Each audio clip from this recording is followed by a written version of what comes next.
That exclamation mark in TypeScript code isn't just punctuation. It's the non-null assertion operator, and while it can silence annoying compiler errors, it can also crash your entire application at runtime. The non-null assertion operator uses an exclamation mark after a value to tell TypeScript's compiler, I guarantee this value is not null or undefined. When you write user exclamation mark .name, you're overriding TypeScript's strict null checking. The compiler sees a potentially null value, but you're saying, trust me, it's safe. This bypasses the normal type safety that would force you to handle null cases. Here's the critical part. This is purely a compile time assertion. TypeScript strips away the exclamation mark during compilation, leaving plain JavaScript behind. At runtime, there's zero null checking. If your assertion was wrong and the value actually is null, your code will throw an error just like untyped JavaScript. This is where developers get burned. Imagine fetching a user from a database. TypeScript correctly types it as user or null.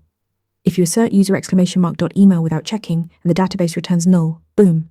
Your app crashes with cannot read property email of null. The operator gave you convenience but removed your safety net. Use the non-null assertion sparingly.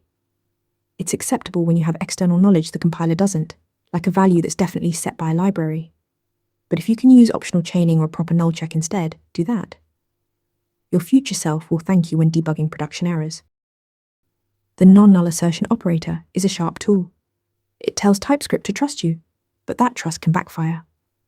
Use it only when you're absolutely certain, not just to silence errors.